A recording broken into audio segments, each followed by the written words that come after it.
Here's the scoop. Playoffs are just around the corner. I'm filming this on the day of the play of the first round of the play-in tournament. I am not cheating, I promise. I did not look at the play-in has not happened yet. I'm recording this before the play-in tournament has started. But the playoffs are right around the corner, and these are my predictions.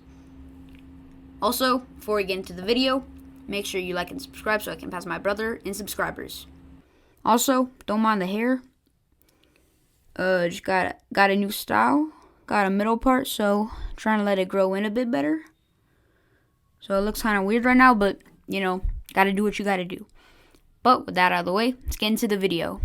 So, starting with the Western Conference, in the play-in for the 9-10 matchup, I have the Warriors beating the Kings. Now, there may be some bias here because I am a Warriors fan, but I truly think that they would be able to beat the Kings in a not a 7-game series, in a win or lose situation. So that would put them in the next spot right here. Then for the 7-8 matchup, I think the Pelicans would beat the Lakers. Zion Williamson is incredible. He can bully his way into the paint, get any shot he wants. And I don't know if Brandon Ingram's going to be back for this game. He might. CJ McCollum also, I watched that game against the Warriors. He cooked us, bro. He shot that team as a whole shot so many threes, even without Brandon Ingram. So I think they would probably beat the Lakers and go into that 2 matchup against the Nuggets. And then it would be Warriors-Lakers. And then, again, this may be my Warriors bias, but I do think they would beat the Lakers, especially since they did win against them the second or third last game of their season. Now, that may be because Anthony Davis is back, but again, we didn't really have a full bench, and I think the Lakers bench just isn't good enough, so I would have them winning that game, although it could really go either way, which puts them against that 1 seed matchup with OKC. So, for the 1-8 seed matchup, I think the Thunder would beat the Warriors, and I'd say 6 games, because, again, they are inexperienced, and this is their group's first playoff matchup. But I still think they would win. I mean, they're the first seed for a reason. So, when I think the Warriors could snag a couple games off them, I still think that they would win. Then for the 4-5 matchup with the Clippers versus the Mavs, I think this would actually be a really close series. It might go to 6 or 7 games. Because, again, Kyrie Irving, I'm a big Kyrie fan. I'm a big Mavs fan.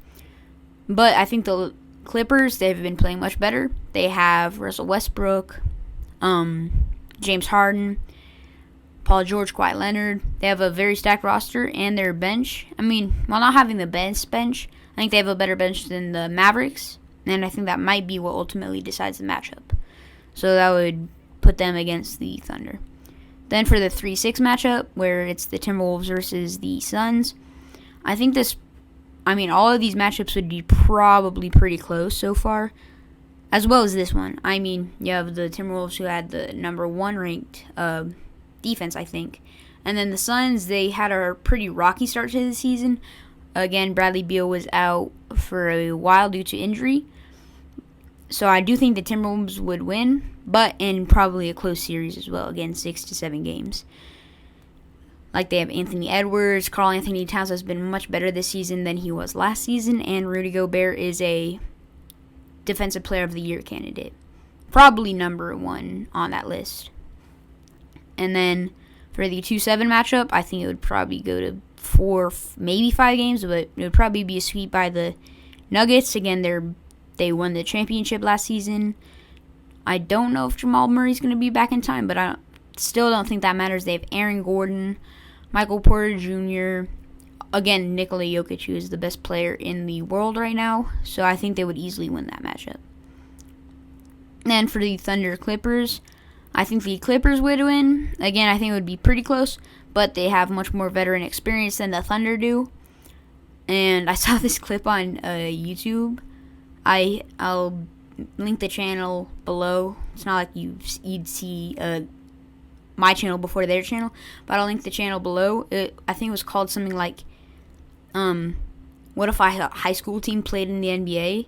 and it's like in the opening it shows all of the Thunder players, like J Will, J Dub, SGA, all of them, and they're making like cat noises and they're like wow. It's really funny. But again, that inexperience, I think the Clippers would probably win again in maybe 6 or 7 games. Then it would be Timberwolves versus Nuggets. I think the Nuggets would still win.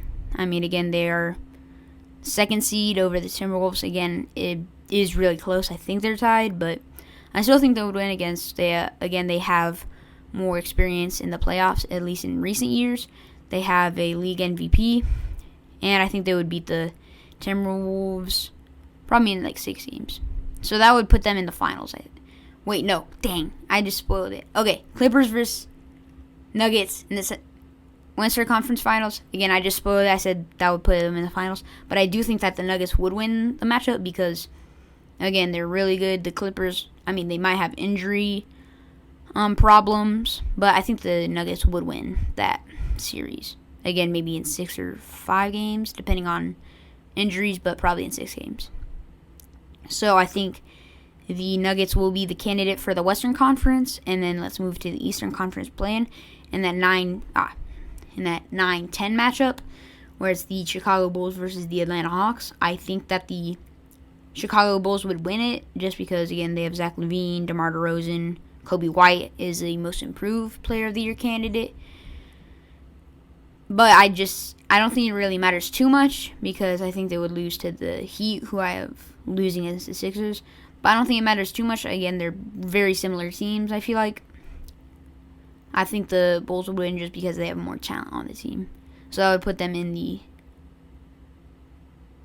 the Bulls would go in that slot. And then for the Sixers Heat matchup, I think the Sixers would win because they have Joel Embiid, who's, again, an MVP candidate. Well, not an MVP candidate this year, but won MVP last year because of the 65 games rule. I think they would beat the Heat. Again, people like last season and the bubble season, they always slept on the Heat. And that's what I'm doing right now. I just don't see where they'd be able to beat the Sixers. With Tyrese Maxey, like Kelly Oubre has gotten really good this year. Again, Joel Embiid. So I think that they would probably lose this, although I think it would be a close game. And then in that middle matchup, I think the Heat would completely smoke the Bulls. Just because, again, experience, Heat culture. They got those goofy-ass jerseys. But I think the Heat would win that matchup fairly easily. I don't know if DeMar DeRozan has like a really good game. They could win, but I think the Heat would win that game. And then that would put them in the 8th seed against the Celtics. So, again, I think the Celtics would beat the Heat like probably 5 games, 6 games. Probably 5 games. Because, again, I mean, I know last year the Heat beat the Celtics in 7 games. I know. I'm sleeping on them. And I'll continue to do that. I think the Celtics would demolish the Heat. Again, they have Kristaps Porzingis, Jrue Holiday, Jaylen Brown, Jason Tatum, and while he's probably not going to win Depoy, Derek White is like insane. I saw this stat on King of the Fourth Quarter, Kenny Smith, where he like has like the most blocks plus steals out of anyone, or like he's top 5 for blocks and steals, and he's the only guard on that list or something. So that's insane. So I think he would probably lock up some of the Heat players. They have really good offense, really good defense. They're the 1 seed for a reason. I think they would win that matchup in 5 games. Maybe even 4. Sweep them, but 5 games. Then Cavaliers versus Orlando Magic. I think this would be a pretty good matchup, although the Cavaliers' Donovan Mitchell has been insane this season, especially in the second half. Darius Garland and Evan Mobley, I think, have been out with injury. I don't think that would matter too much. I think that even without maybe Darius Garland or without Evan Mobley, the Cavs would still win. Again, because of that inexperience from the Magic. This is their first playoff run, or not run. We don't know if it's going to be a run. But this is their first playoff matchup in a little bit, especially with this roster. This is many of their like first, second, third, fourth years in the league. So I think the Cavs would win this maybe in 5 to 6 games. Then in the next matchup, it's the Bucks versus the Pacers. Now, I know you may see that I have the Pacers beating the Bucks. Here's why I said that. The Bucks have been very inconsistent this season. Very inconsistent. I know that like 2 to like 7. I know that 2 to 7 in the East is like they're all at like 44 games or something. It's insanely close. And the Pacers have been really good. Again, in my offseason video I made a couple months ago, I really like their offseason. They have proven that they can be really good, especially with their offense. I went to see a Bulls game in Chicago, Bulls-Pacers game in Chicago. They completely smoked them, especially in the third and fourth quarter. Or not third quarter. In the fourth quarter, they shot that crap out of them. Their shooting, their offense, their defense now has gotten a little better, at least with Pascal Siakam on the team. But I think they would probably win this matchup in 7 games, I'd say. Because, again, the Bucks are still a really good team. They have Damian Lillard, Giannis. But I don't know if the defense could, like, again, their defense has really fallen off since trading Jrue Holiday. So I think the Pacers would win off their offense. And then for the 2-7 matchup, again, I think that it would be probably go to 7 games, but I have the Knicks winning. I mean, again, they're 2 seed. I think they've been really good this season. Again, Jalen Brunson is on a whole another level this season. Julius Randle, while being kind of inconsistent last season, I think he's been a bit better this season. And some of the role players like Dante DiVincenzo and Josh Hart are, again, still really good. So I think they would win this matchup maybe in 6 games. The 76ers would put up a good fight, though. So that would put them in that slot. Then for the next round of the playoffs, Eastern Conference playoff, that would be Celtics versus Cavaliers. Again, Celtics are just on a whole nother level.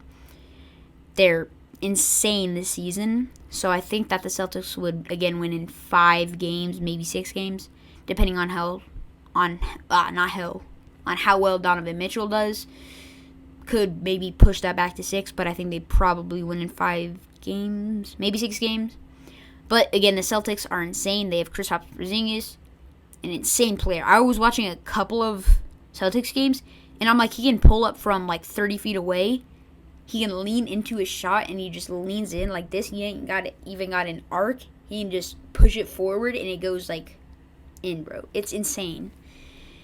Jrue Holiday, again, like I said in my trade short, I don't know if you saw that, but in my trade short, I said he's probably the best defensive guard in the league. And then they still have Derek White, who's also probably one of the best defensive guards in the league. So they have 2 of the best defensive guards in the league. Kristaps Porzingis is, again, a unicorn. That word gets tossed around a lot, but I think it's true here. Insane shot blocker as well. Jaylen Brown has, I know in the dunk contest, didn't he do that dunk where he like dunked with the left hand? So maybe he's feeling a bit more confident this season. And then again, Jason Tatum is, he's not going to win MVP, but he is an MVP caliber player. So they would win that in 5 to 6 games. And for the Pacers versus Knicks, I think the Knicks would win that because they would be able to slow down the pace of the game.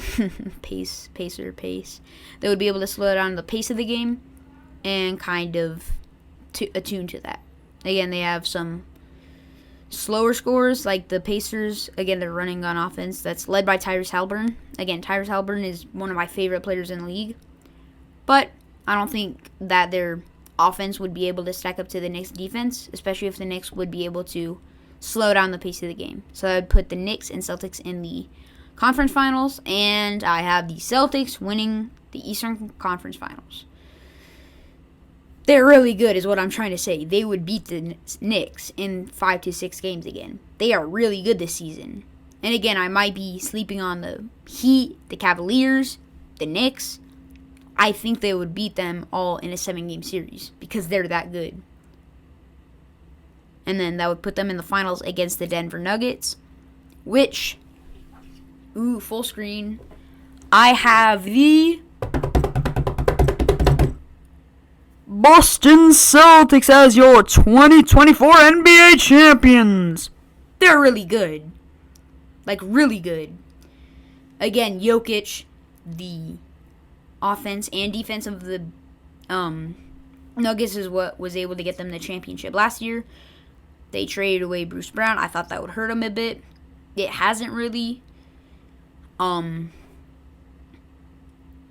Nuggets are, again, a really good team. But the Celtics, I mean, their starting five, they have Derek White, Drew Holiday, Jaylen Brown, Jason Tatum, Kristaps Porzingis. That's 4 All-Stars and 1 really, really good player. I think they would win this matchup. Again, in maybe 6 or 7 games, the Nuggets would push it a bit more. But I think the Celtics would win. They're really good this season. And that's coming from, like, a Warriors fan who, like, I definitely don't watch any other team as much as I do the Warriors. And the Celtics have been really good this season. So, that's why I have them winning the 2024 NBA Championship. Thank you for watching. Peace.